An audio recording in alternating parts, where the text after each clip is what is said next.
Buenas noches. Vamos a continuar con el Pirkei Avot. Esta noche ya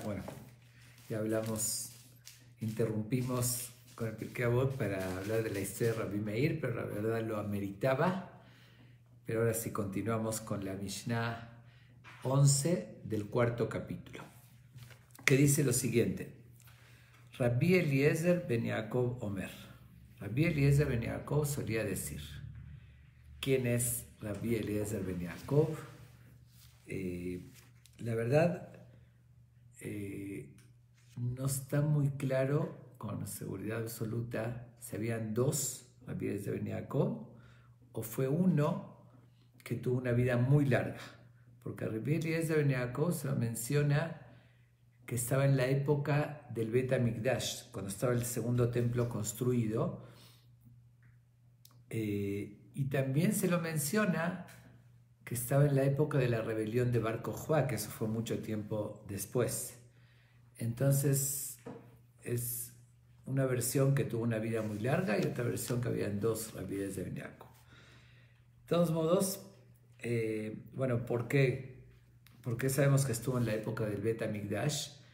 Porque cuando se destruyó, dice el Talmud que le preguntaron a él acerca de testimonios, como que él fue un sobreviviente después de muchos años, acerca de testimonios del Bet HaMikdash, y él comentó, le dijo acerca de tres cosas. Una, de que la puerta de Nicanor hasta ahorita está en Israel, en la ciudad vieja, que son varias entradas, portones. Hay Sha'ar Yafo, el portón de Yafo, Sha'ar Ashpot, etc. Y una de ellas se llama Sha'ar Nicanor, que es por una historia de una persona que se llamó Nicanor, un gran justo, un tzadik, que él fue el que trajo ese portón y en el barco se estaba hundiendo, traía dos, una la aventaron al mar, cuando aventaron la segunda él se aventó con ella, toda una historia, pero se llamó por su nombre, Nicanor. Entonces él fue el que dio el testimonio que esa puerta de Nicanor era de cobre, a diferencia de las demás puertas.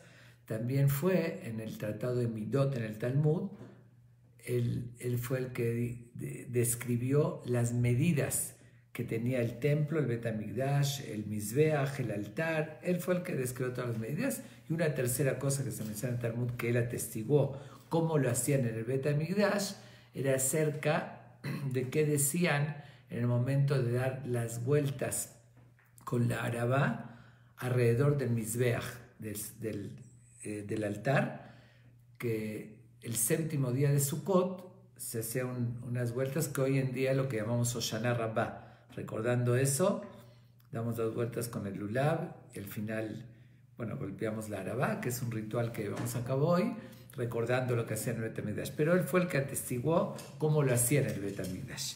Y por otra parte, se habla también que estuvo en la época de Rabbi Akiva, de la revolución de Bar Kokhba y demás. También dice en el Talmud del Tratado de Gitín, página 67, un concepto sobre él que dice mucho de él. Dice así: Mishnat Rabbi Eliezer ben Yaakov Kav Venaki. La enseñanza, lo que él escribió, lo que él transmitió, fue poquito, pero Naki, quiere decir puro. Escogió sus palabras, no dijo una palabra de más. Todo lo que dijo tuvo un sentido muy profundo. Tal vez no escribió mucho, no transmitió mucho, pero lo que sí, bien selectivo. Que tenía esa capacidad de lo que ya transmitía, tenía que ser exacto, perfecto, como que era muy perfeccionista. Kav ven aquí, así se le dice sobre él. Y cuentan que una vez llegó un ciego a donde él habitaba, un ciego pobre. Entonces llegó a la ciudad, al pueblo donde él estaba. Cuando él vio que era un pobre ciego, ciego y pobre, que necesitaba mucha ayuda, ¿qué hizo? Agarró intencionalmente, fue donde estaba el ciego y se sentó al lado de él. Y toda la gente que veía el ciego, estaba este gran rabino Rabbi Eliezer Ben Yaakov sentado junto a él. Dijo, debe ser alguien muy importante. Y entonces todos lo ayudaron. Dijo, si Rabbi Eliezer Ben Yaakov estuvo junto a él, significa que es alguien muy especial. Total, le dieron de comer, lo ayudaron, lo llevaron. Y entonces él muy asombrado, él estaba ciego, él no supo que Rabbi Eliezer Ben Yaakov se sentó junto a él. Entonces pregunta, oye, ¿por qué me atendieron tan bien? Como que siempre iba de pueblo en pueblo y apenas si lograba a veces algo para comer. Le dice, ¿cómo? ¿Por qué te atendimos tan bien? Estuvo el gran rabino Rabbi Eliezer Ben Yaakov sentado junto a ti, ¿cómo no te vamos a atender así? Cuando él oyó eso, le dio una bendición de todo corazón a ese Ham. Le dijo, tú que ayudaste a aquel que lo ven, pero él no puede ver, que el que ve y no lo ven, que te ayude, que él te ayude a ti y te mande abundancia. Dice, él es ciego, él podía ver, lo podían ver, pero él no podía ver. ¿Quién es el que ve y no lo pueden ver? Es Dios. Dios nos ve y no lo podemos ver a él. Dice, así como ayudaste al que no ve y lo pueden ver, que te ayude el que ve y no lo pueden ver. Y efectivamente siempre tuvo mucha ayuda de Dios. Y eso lo hizo de corazón, porque de verdad tenía esa característica así de ayudar. Por otra parte, se cuenta que una vez uno de sus alumnos se llamaba Rabbi Yehuda, un alumno de este Ham, Rabbi Eliezer Ben Yaakov. Una vez pasó un gentil que se encontró con él, le hizo una pregunta de filosofía y él le contestó la verdad, lo correcto, pero a él no le pareció, no le gustó lo que le respondió y se le quedó así con coraje contra él.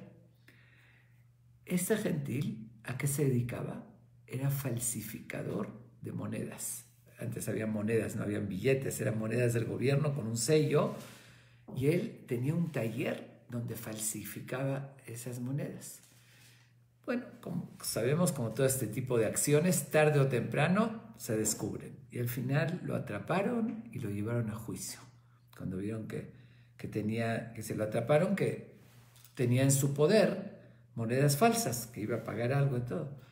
Entonces, cuando él lo atraparon, él aprovecha para levantar un falso contra este Rabbi Yehuda, el alumno de Rabbi Eliezer Ben Yaakov. ¿Qué dice? Se hace totalmente el inocente, sorprendido. Pues no sé, este dinero, estas monedas, me la dio fulano de tal, dijo este Rabbi Yehuda, este Ham, porque me compró una mercancía y me pagó con eso. Yo, ¿de dónde voy a saber que son falsas? ¿De dónde voy a imaginar? Total, lo traen a juicio a Rabbi Yehuda, lo convocan y le dicen, está diciendo que tú le diste estas monedas. Él le dice, la verdad, dice, jamás ni vi esas monedas, ni me vendió una mercancía. ¿De dónde? Dice, una vez lo vi que me preguntó algo, dice, jamás tuve un trato comercial con él, nunca le di un dinero, de ninguna manera, así, dice, negándolo como era la verdad, rotundamente. El otro que hizo, lo juró, como era palabra contra palabra, lo juró por su Dios, así muy seguro. Cuando vieron los jueces que lo está jurando por su Dios, entonces le creyeron y lo sentencian, lo condenan a muerte. Dice, pues en ese entonces, bueno, era algo que en 3 días en la plaza central, para que todos aprendan, lo van a colgar, para que aprendan de no cometer ese error de falsificar monedas de reinado. Bueno, y al otro lo dejaron libre. El otro sale feliz, con una sonrisa maliciosa. Uy, cómo lo hundí a este Ham por lo que me dijo que no le había gustado, porque le dijo algo que le preguntó si iban a resucitar los muertos todos, le dijo los que nos hacen sufrir no importa, algo que no le pareció a él, entonces le guardó rencor y sintió así la venganza. Dice, ahora lo van a matar a él y además él se salvó. Total, se entera su maestro, Rabbi Eliezer Ben Yaakov. se entera, conocía a su alumno, obviamente que era inocente totalmente, y bueno, se pone a ayunar y pedir a Dios de corazón, dice así, 2 días, dice la tercera noche, antes que lo cuelguen justamente, tiene un sueño que un ángel se le aparece, dice, Dios recibió tu petición y se va a salvar tu alumno. Bueno, él se levantó tranquilo. ¿Qué pasó? Dios provocó en ese momento que este señor, el comerciante, el falsificador, que se pelee con su esposa. Pero se peleó de una forma, dice, muy fuerte, que le pegó y la corrió de la casa, y ella de tanto coraje, sabía, le había contado lo que había pasado, ¿no? Que todavía el victorioso le contó a su esposa, mira, dice, no nada más que yo me salvé, sino me vengué y lo van a matar a esa persona. Entonces va con los jueces y les cuenta, le dice, no, mi esposo es un mentiroso, los puedo llevar y demostrar dónde tiene el taller clandestino, donde hace esas monedas. Dice, jamás, bueno, los lleva, efectivamente van a ver y encuentran lleno de monedas y un lugar así clandestino subterráneo, que ahí tenía su taller y falsificaba monedas, tenía todas las herramientas. Bueno, entonces lo traen, obviamente lo hacen confesar que la viuda era inocente, y al final lo cuelgan a él y sus socios, donde le iban a colgar, y obviamente la viuda se libera. Bueno, vemos también la fuerza que tenía Saham, como cuando le pidió a Dios, Dios le respondió y así salvó el maestro. Como ya dije, eran épocas que estaban en un nivel, que tenían ese poder que hoy ya no tenemos esos niveles y esa fuerza que ellos tenían. Bueno, este era Rabbi Eliezer ben Yaakov, que es el que vamos a leer ahorita, la Mishnah, lo que nos enseña. Dice lo siguiente: Aose mitzvah achat, ponelo peraklit echad. Dice, aquella persona que cumple una mitzvah, hace un mandamiento, dice, la adquiere. Peraklit significa un defensor, como un abogado defensor. Ve'aober averajat, y de lo contrario, el que comete un error, un pecado, con él categorejad, adquiere un acusador, que es como el fiscal y el abogado, ¿no? Es el que va a acusarlo y el que lo va a defender. ¿Qué significa esto? Hay quien lo interpreta que es así literal, que cada acción que hace la persona se crea un ángel que después de los 120 años, ese ángel se convierte en un abogado defensor de él. Cuando van a juzgar a la persona, qué acciones hizo, si cumplió su misión en la vida, si tiene más buenas acciones que malas acciones y demás, cada acción positiva va a ser un ángel que lo va a defender, va a abogar. Entonces, si uno hace muchas buenas acciones, va a tener muchísimos abogados defensores. Pero también de lo contrario, cuando hace una acción negativa, cuando comete un error, también sale un acusador, un fiscal que lo va a acusar. Entonces va a ver ahí sí va a ser la lucha, quién tiene más fuerza. Y ahí depende también, sabemos perfectamente que una persona que tiene muy buen abogado, un abogado que es astuto y sabe qué argumentos usar para defender, por lo general gana el juicio. Aquí también, ¿qué sería un buen abogado? Dice, cuando uno hace una mitzvah, una acción que le hace de verdad, con devoción, con buena intención, completa. Es como, lo dije muchas veces, ¿cuántas cosas hacemos de forma superficial, rutinaria? Es decir, uno puede, no sé, simplemente la tradición es que llevo este rezo y me pongo el tefilim y llevo el etrog, etcétera, etcétera, pero sin darle el sentido. Es decir, si uno dijo un rezo y pensó en cada palabra que dijo, dialogó con Dios, salió de corazón, eso es una mitzvah completa como debe ser. El ángel que se va a crear, el abogado, va a ser un abogado muy astuto, con mucha fuerza para defenderlo. Pero de lo contrario, se hizo la mitzvah media, es como cuerpo sin alma, nada más lo superficial, dijo el texto, sin un sentido, entonces va a ser un abogado muy débil que no lo va a poder defender. Eso es en esa visión. Y lo mismo cuando comete un pecado. A veces, si uno tuvo remordimiento y conciencia y lo hizo en un momento de tentación, porque un momento de debilidad que no lo pensó, bueno, también el pecado, el acusador es débil, pero si uno lo hizo con alevosía y ventaja, planeándolo con malicia, con dolo, como dicen, entonces el acusador va a ser muy fuerte, de la misma manera, ¿no? Es como es la vida. Es una explicación. La otra, que no se refiere, la otra explicación dice, no se refiere a crear un ángel, que eso tiene también un fundamento, sino que la misma acción lo va a defender. Que dice, como está escrito en un pasuk que dice en Teilim, Ve'alach lefaneja tzidkeja u'kvod Hashem yasfeja. ¿Quién irá delante de ti? ¿Quién va a ser que se va a anteceder ante Dios para defenderte? Tzidkeja, tu rectitud. Que dice, el mejor abogado de la persona es su rectitud. Dice, lo único, es sabido, ¿no? Que dicen, uno puede tener muchísimo dinero, puede tener una gran familia, hay gente que tiene, mashallah, hijos, nietos, bisnietos, tataranietos, súper numerosos, puede tener una familia de 500 personas llegar a reunir, y que lo quieren mucho y lo apoyan y todo. Sin embargo, cuando se va de este mundo, lo acompañan hasta el panteón, hasta la tumba, no más. Con todo el cariño, no pueden hacer más por él. Todo su dinero que en la vida podía dar soborno aquí, influencias y lograr muchísimas cosas con el dinero, ahí ni hasta la tumba, no se iba nada de eso. Lo único que lo acompaña más allá, por la eternidad, son justamente sus acciones. Por eso dice, Ve'alach lefaneja tzidkeja.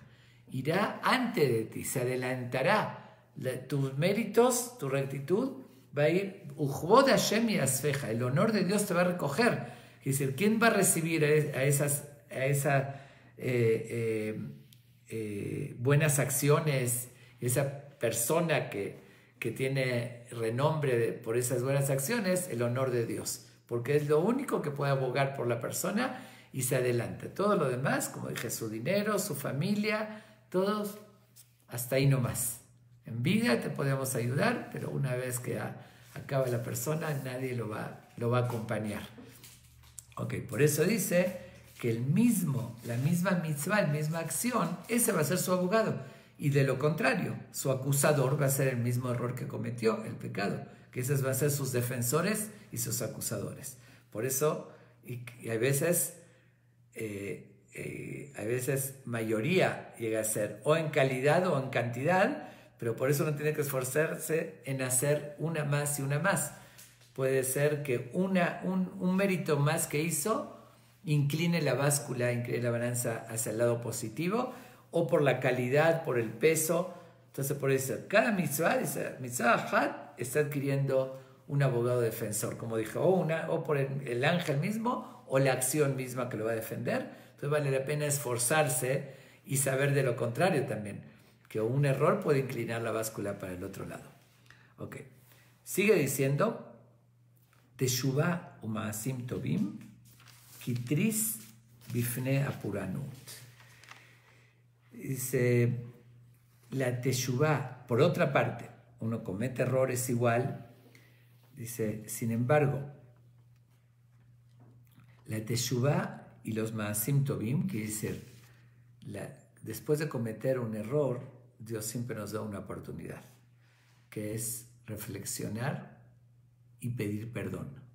Eso es lo que conocemos como la famosa Teshuvah, que son los días que siempre uno lo puede hacer, y principalmente los días más apropiados de Rosh Hashanah a Kippur, que son Aseret Yemei Teshuvah, los 10 días de Teshuvah, que Dios lo recibe más fácil, pero eso es constantemente.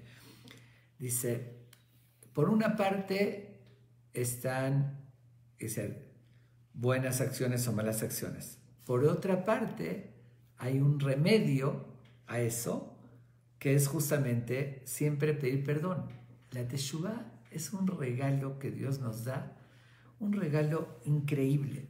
De hecho, siempre lo digo que es algo totalmente irracional y lógico. Es uno de los regalos más, ¿cómo decirlo?, más preciosos, es decir, más generosos que Dios nos dio, que es justamente la posibilidad de Teshuvá. Como dije, no es lógico. ¿Por qué no es lógico? Porque es muy conocido el concepto y muy lógico que es en la justicia se aplica. Hay acción y hay reacción. Uno hace una acción incorrecta, provoca una reacción. Que decir, aquella persona que robó o que asaltó o que asesinó, pues, la ley indica que tiene que pagar las consecuencias, va a ir preso. Si uno le dice cuando lo están juzgando, alega y dice, sí es cierto que yo robé, que yo estafé, que no pagué impuestos, etc. Pero no me pueden condenar. ¿Cómo que no lo podemos condenar? Dice el juez. Está claramente, hay testigos, está reconociendo que violó la ley. Las consecuencias son cárcel. Y dice, sí, pero yo estoy arrepintiéndome, estoy pidiendo perdón, entonces ya no me pueden condenar. ¿Qué tal un argumento así en un juicio? Yo creo que la reacción del juez va a ser unas carcajadas, se va a reír. ¡Qué buen chiste! Ahorita dices que pides perdón y por eso no te podemos condenar. Eso lo hubieses pensado antes de actuar. Una vez que hiciste la acción, cometiste el delito, tienes que asumir las consecuencias. Aunque pidas perdón, el perdón te va a servir para no volver a hacerlo. Pero de lo que hiciste tienes que pagar por tu error. Yo creo que es lógico y así se aplica en todo el sistema judicial universal. Dice, en todos los países, uno tiene una forma menos más, pero todos entienden que hay leyes y si uno violó la ley, tiene que pagar las consecuencias. No hay decir pido perdón, me arrepiento y ya con eso no. En el único concepto que lo tenemos es justamente frente al mayor juez y al rey de los reyes, que es Dios. Dios, como es nuestro Padre y nos quiere, Él no quiere que tengamos consecuencias negativas de nuestras acciones. Por eso nos da esa facilidad que es la Teshuvá, que es pedir perdón de corazón, obviamente, y hacerlo con sinceridad, y se borra totalmente. Por eso dice que sigue diciendo, y buenas acciones, la Teshuvá, y las buenas acciones, que ahorita voy a explicar a qué se refiere, dice que tris lifne apuranut, son como un escudo frente a los decretos malos. Que dice, cuando hay un suceso negativo, dice, así como un escudo detiene, por decir, en las guerras anteriormente usaban escudo los soldados y detenía las flechas del enemigo. Dice también, las cosas malas que vienen al mundo, uno la puede detener porque decir que uno es perfecto, no tuvo ningún error, eso es imposible. ¿Por qué no dice nada más? Porque después dice Maasim Tovim, buenas acciones. Que diga nada más, las buenas acciones van a detener las cosas malas. No, porque también uno tuvo malas acciones. Entonces no hay la persona perfecta. Entonces hay veces, si vino un decreto negativo en el mundo, pues uno para que le pase un milagro y se salve, tiene que tener un mérito muy especial. Pero como todos tenemos errores, puede ser si ya llegó un temblor o ya llegó cualquier otro decreto fuerte, que Dios sabe por qué llegó al mundo, o un coronavirus o cosas de esa índole, entonces uno no tuvo el mérito, puede ser para protegerse. Pero por eso dice, cuando uno hace Teshuvá y se arrepiente de los errores que cometió, eso es como un escudo. El decreto está, pero me protege a mí porque al arrepentirme yo no tengo ningún error. Como dije, seguro que cometí errores, pero tengo esa facilidad, esa llave que Dios me da que con el pedir perdón y reflexionar, entonces ya no tengo ningún error, ya quedo limpio. Entonces eso es un escudo. Ok. ¿Qué significa Una es Teshuvah y la otra Maasim Tovim, buenas acciones. ¿Qué significa buenas acciones? Todos entendemos, hacer un favor a alguien, hacer cualquier buena acción. Pero ¿por qué no dice, como dijo al principio, Aose mitzvah hat? El que hizo una mitzvah, que es una ordenanza, un precepto divino, un precepto de la Torah, de Dios. Aquí también debería decir Teshuvah, un mitzvot. La Teshuvah, que eso entendemos para corregir lo negativo. Y por otra parte, para hacer lo positivo, es hacer mitzvot. ¿Por qué dice Maasim Tovim? Buenas acciones. ¿Por qué no dice mitzvot? Preceptos. La respuesta, podríamos decir dos respuestas a esta pregunta. Una, porque una mitzvah que uno hace, no siempre la hizo, como lo mencioné hace un momento, de la forma más correcta. Como dije, ¿no? Hay veces creamos el ángel cojo o débil porque hice algo a medias.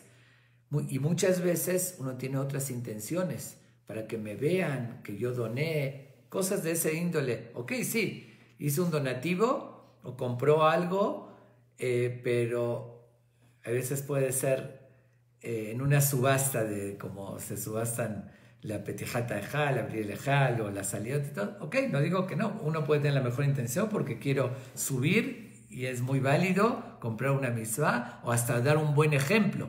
Muchas veces es bueno decirlo en público para dar un buen ejemplo y motivar a los demás que lo hagan. Pero puede haber quien nada más para lucirse, para decir que el otro va a dar más que yo, lo voy a enseñar y decir yo lo voy a subir.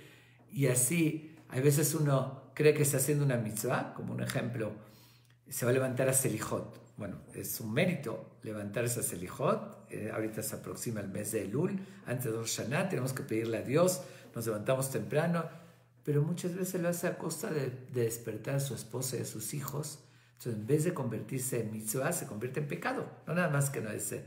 Entonces, o como dije, ¿no? Se puso el tefilim, pero no pensó que el tefilim es un recordatorio de la salida de Egipto, de la fe en Dios, me estoy conectando, mi corazón, mi cabeza, dale el sentido. Entonces esa mitzvah no lo va a proteger. Por eso cambia la expresión y dice Maasim Tovim, buenas acciones. Cuando está llamando buenas acciones, seguro que hizo algo bueno. Eso sí lo va a proteger. Esa es una respuesta porque no dice mitzvot y dice, en vez de decir mitzvot, dice Maasim Tovim. Mitzvah puede ser que no forzosamente sea la manera correcta o la ideal o con la mejor intención, pero una buena acción a fuerzas es buena, eso es así lo está llamando. Esa es una explicación. Por otra parte, otra respuesta es que Maasim Tovim se refiere no a las mitzvot que uno de por sí tiene obligación de hacerla, como dije, ponerse el tefilim, cuidar Shabbat, etc. Ok, uno eso lo puede hacer para cumplir porque es lo que Dios me ordenó. Eso tiene mucho mérito, pero no tiene tanta fuerza como para hacer un escudo. La palabra tris es, como dije, escudo. Hoy en día en el hebreo moderno se usa el término tris como persiana. En el hebreo moderno, ¿sí? ¿Cómo se dice una persiana? Un tris. ¿Por qué? ¿Qué hace la persiana? Me protege de la luz, del polvo, de muchas cosas que decir protege. Por eso se llamó tris. Tris que es la que me protege.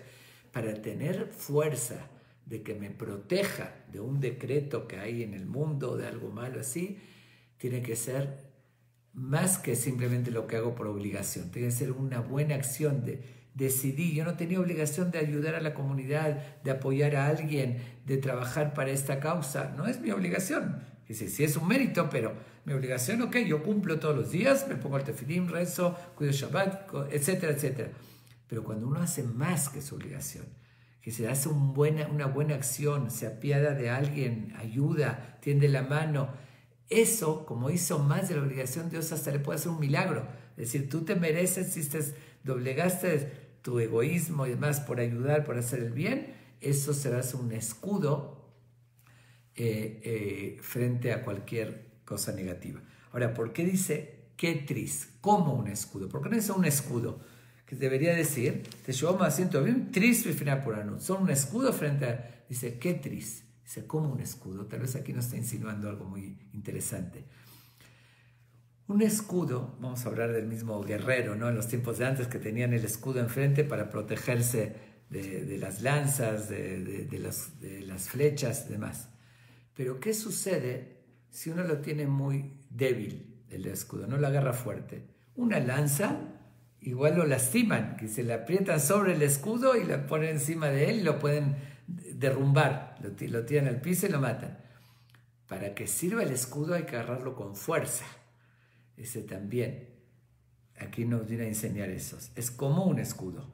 Puede escudar si lo agarro bien, lo mismo. Si hago las cosas, hago una teshuvá, un arrepentimiento auténtico y una acción de corazón y buena, eso es agarrarlo fuerte, entonces eso me va a proteger.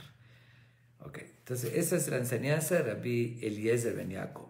En esta misma Mishnah nos agregan otro Jajam con otra enseñanza que también es muy importante. Entonces primero concluimos esta, la importancia de cada acción que uno hace, por más pequeña que sea, recordar que está logrando un abogado defensor y de lo contrario un acusador, que es saber que al final nada se borra ante los ojos de Dios. Por eso leímos en otra Mishnah que un ojo que te ve, un oído que oye, todas tus acciones se escriben, quedan registradas y al final van a ser en tu favor o en tu contra. Te van a defender o te van a acusar tus acciones buenas o tus acciones negativas. Y por otra parte, es decir, si uno quiere constantemente estar protegido de cualquier cosa, que haga algo esforzarse en estar limpio siempre, que si la teshuvá lo purifica con todo el tiempo, porque queda sin ningún error. Y por otra parte, una acción, como dijimos, o hacerla auténtica de corazón, o hacer algo más allá de lo que está obligado a ayudar a alguien, eso se convierte en un escudo. Ahora, la siguiente parte de la Mishnah es otro Ham, dice Rabbi Yohanan Asandelar Omer. Rabbi Yohanan, el zapatero, así lo llamaban. Hoy en día sí, que se fabricaba zapatos. Hoy en día cuando vemos un título así, lo vemos como algo despectivo. Ay, el zapatero, decirle que diga el gran sabio. No, esos jamim se enorgullecían que ellos con su esfuerzo, con el sudor de su frente, se ganaban el pan. Es decir,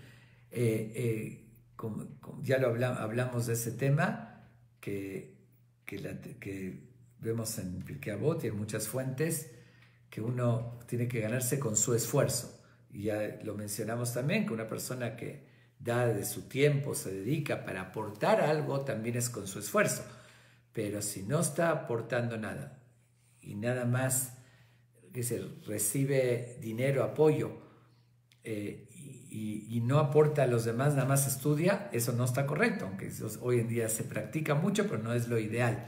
Se permitió como que para que no se olvide así la Torah, pero no es el ideal. Por eso estos grandes jamim se enorgullecían con su oficio, aunque sea sencillo. Y vemos muchísimos, que lo llamaban así, Rabbi Yohanan Asandelar, como este gran jajam, que lo llamaban así el zapatero. Tenemos un ejemplo, muchos en el Talmud decían Nahum al hablar, un gran jajam, Rabbi Nahum al hablar, que era escribano, sofer, que era también después Rabbi Shimon Shezuri, también en el Talmud dice Rabbi Shimon Shezuri, Shozer, que es el que tejía, que unía los hilos, que era su oficio. Tenemos Rabbi Shimon Afakuli, así se lo llama, que hacía algodón. Era su oficio y todos lo decían con orgullo y lo llamaron así en el Talmud. Rabbi Yehuda Nachtom, Rabbi Yehuda el panadero, y así muchos que ese era su oficio, como Rabbi Yohanan Sandelar, y se enorgullecían al contrario que con su esfuerzo se ganaban el pan. Y aparte, obviamente, fueron grandes rabinos, estudiaron, iluminaron al pueblo de Israel. Okay. Y él además en lo que hacía, lo hacía con mucho conocimiento, que se lo hacía bien. Cuentan que en una ocasión llega una persona, un gentil de afuera, y le trajo unas pieles, porque él hacía zapatos, entonces compraba pieles. pero él tenía la capacidad de ver las pieles y darse cuenta si eran de un animal que murió solo, que se llama Nevelá, que dice que murió por una enfermedad o de un animal que lo mataron, que dice que estaba sano el animal y después le sacaron las pieles, como acostumbramos a hacer shejitá, que dice que lo matamos. Entonces se dio cuenta que esas pieles eran de animales que murieron solos, que puede ser por diferentes enfermedades.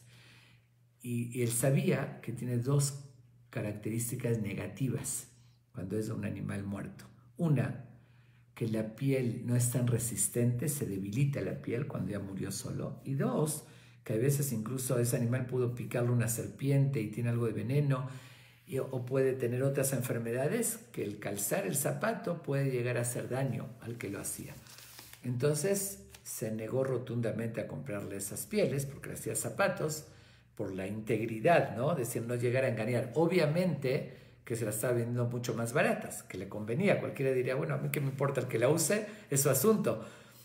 Es decir, yo hago el zapato y me salió más barato, voy a ganar más dinero. Pero él era muy íntegro, muy honesto y de ninguna manera. Pero no solamente que no se la compró, avisó en todo el pueblo para advertir que no haya engaños, que nadie compre esas pieles para hacer zapatos, porque va a engañar así a la gente, está vendiendo algo que le puede hacer daño de mala calidad, ¿ok? Sin embargo, alguien del pueblo, un judío, igual no hizo caso y compró, dijo que se aprovechar, voy a ganar más dinero, está más barato y gano más dinero. Se enteró Rabbi Yohanan Sandelar y va con él y de verdad es enojado y lo regaña muy, muy duro. Bueno, le dice, está bien, ya lo hice, ¿qué puedo hacer? Le dice, bueno, usa esas pieles no para hacer zapatos, para otras cosas, para pieles, cintas o lo que hagas con esa piel, y tienes que anunciar al comprador que esas pieles son de menor calidad, menos resistentes de animal muerto y que no se debe usar, que se use para amarrar, para otras cosas. Ok, le dijo que está bien, pero en la práctica le tentó el dinero y al final hizo zapatos. Y que si no le hizo caso y lo hizo. ¿Qué sucede? Que él pensó, dijo, me voy a hacer rico, que se compró muchísimos, eran muy baratas las pieles, hizo muchos zapatos, pero de repente un fuego, un incendio y se le quemó todo lo que había comprado. No le hizo caso al Ham, al final llegó con él arrepentido, pero perdón, le dice, es algo grave, podías provocar daño a gente, que se enfermen. Bueno, lo regañó, se arrepintió, pero vemos también la grandeza de ese gran Ham y además el conocimiento. Si se entregaba algo, era zapatero, que se le hacía zapatos, lo hacía con profesionalismo, es decir, con conocimiento de causa, que sabía hasta detectar, darse cuenta qué pieles venían de un lado y qué otras. Vamos a ver qué nos dice este Ham. Dice, Kol kenesia shei leshem shamayim sofa leitkayem vesheena leshem shamayim en sofa leitkayem. Dice así. Dice, toda reunión, junta, organización que lo hacen Leshem Shamayim. Leshem Shamayim significa con buena intención. Se acostumbra a decir en nombre del cielo, quiere decir con intenciones puras para aportar algo, para hacer un bien, para hacer un mérito, que es el verdadero, no por algún interés, no por política. Se hace de verdad con idealismo para ayudar. Dice, Sofa Leit Kayem. Al final se va a mantener esa organización, esa reunión y el objetivo de esa reunión. Dice, Vesheena leshem shamayim, y cuando no es con esa buena intención, en Sofa Leit Kayem, al final no se va a mantener. Ok, vamos a entender qué significa eso. También aquí se puede interpretar de dos maneras. Una, Sofa Leit Kayem, que significa que Dios va a ayudar, como tuvieron buena intención, los va a ayudar para que logren el objetivo, porque lo hicieron de verdad, con entrega, para hacer un bien, Leshem Shamayim, por un mérito. Otra explicación es más psicológica. Si de verdad la intención es positiva y si lo hacen no por intereses personales, no por poder, ni por ganar dinero, ni por política, decir yo soy mejor, mi organización es la buena. Entonces cuando uno lo hace de verdad, con idealismo, se va a entregar a eso y lo va a lograr. Que se va a hacer de verdad algo que va a tener resultado. Pero cuando uno lo hace por los intereses personales, al final, cuando se quitó el interés, o como vemos como Korach, que organizó una reunión contra Moshe, él lo argumentó que era con un ideal, porque comunismo, ¿no? Defender que todos somos iguales, que están abusando del poder. Pero en verdad era porque él quería poder. ¿Qué pasó? Al final se acabó. Y así pasa con grandes dictadores y demás que dan discursos, pero que es mentira. Se pasa con el comunismo y otras que al final se acabaron porque se descubrió la falsedad. Pero cuando hay una intención auténtica, los que lo organizan lo hacen con ideal, entonces se van a entregar de corazón ante cualquier obstáculo y lo van a lograr. Entonces se puede interpretar esto de dos maneras. O la manera metafísica, que es decir, como tienen buena intención, Dios los va a ayudar, o de la manera natural, que por la misma vocación y la intención positiva lo van a lograr. Y eso es verdad, eso sucede también, las dos cosas son ciertas. Vemos que un ejemplo, una Knessia famosa, que dice Knessia, una reunión grande, cuando el pueblo de Israel recibió la Torá, fue una Knessia, una reunión, para un bien, para dar luz al mundo, para superarse, para dar un sentido a la vida. Pasaron muchas cosas, el pueblo de Israel un tiempo se alejó, regresó, pero al final todavía tenemos más de 3.300 años y se sigue manteniendo. Tenemos también, hablando del mismo término, Knessia que dice reunión. Hay un grupo muy grande que se llamó Anshe Knesset Agdola, los hombres del gran parlamento, de la gran reunión, que eran 120, que establecieron el texto del rezo, establecieron muchas reglas. Eso pasó hace más de 2000 años y todavía se mantiene, porque lo hicieron con la mejor intención, no por nada personal, para aportar algo para el pueblo de Israel, y hasta ahorita se mantiene. Y eso lo vemos, y lamentablemente hay veces en esas reuniones que también se disfraza para una buena causa, pero cada uno tiene su interés. Y en verdad, en la misma reunión llegan a estar divididos, porque cada uno quiere poder, cada uno tiene otro interés político, y al final se desbarata todo. Y tenemos que saber que por otra parte, porque la principal prueba que no hay egoísmo y que es con buena intención cuando hay unión. Porque la unión que dice que uno está dejando su interés por el bien general, pero cuando hay desunión, entonces cada uno está buscando su egoísmo. Por eso justamente me recuerda algo que dijo Rabbi Shimon Bar Yochai, que con esto acabó, que dijo, hay un pasuk en la Torah que dice, Vayhi bishurun melech beitasev rashe'am yachad shivtei Israel. Dice, Vayhi bishurun melech. Bishurun, que se refiere al pueblo de Israel, que va a estar el rey.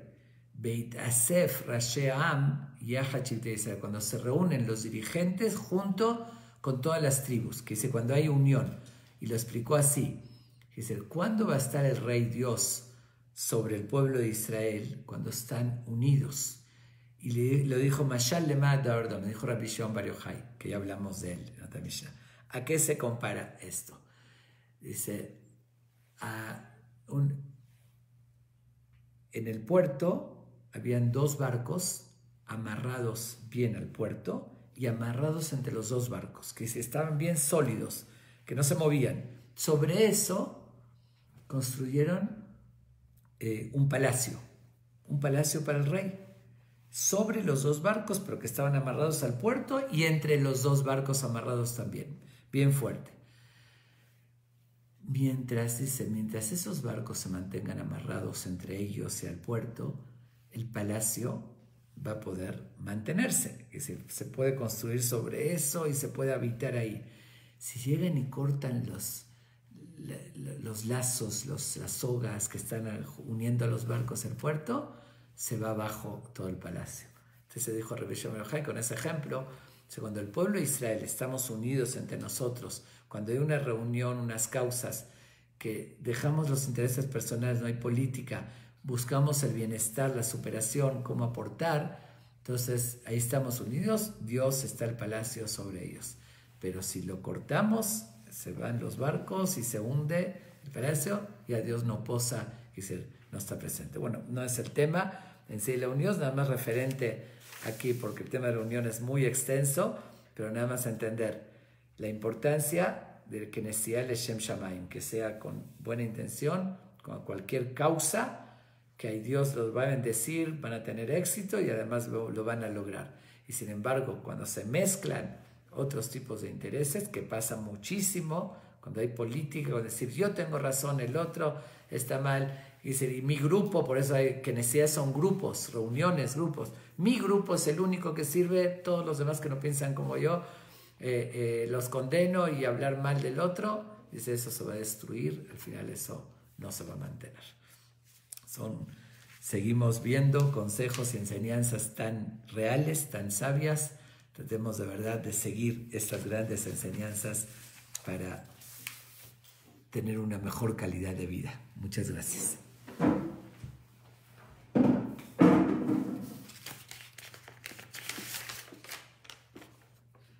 Voy a dedicar, como lo estamos haciendo todas las noches, este estudio Leilun Nishmat, los seres queridos de los que están oyendo, los que están en el proyecto Neshamot. Ashrei Shereton Izoto Hafez Meoto, Shemi Shemento Meoverdo Menuja Nejona, Bishiva Alanat, Hakam Fashkane Mal Koshmotim, Mahlakata al Hayolam, Basham Te, Menato, Hisad, Yeshiva, Nef Shemato. Piensen ahorita el nombre del ser querido.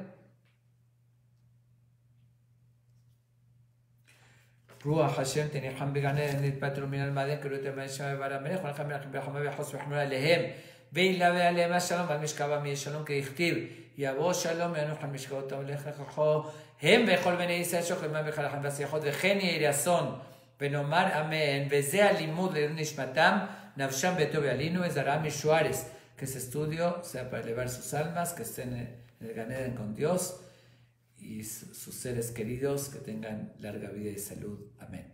Muchas gracias. Nos vemos mañana a las 8 en punto.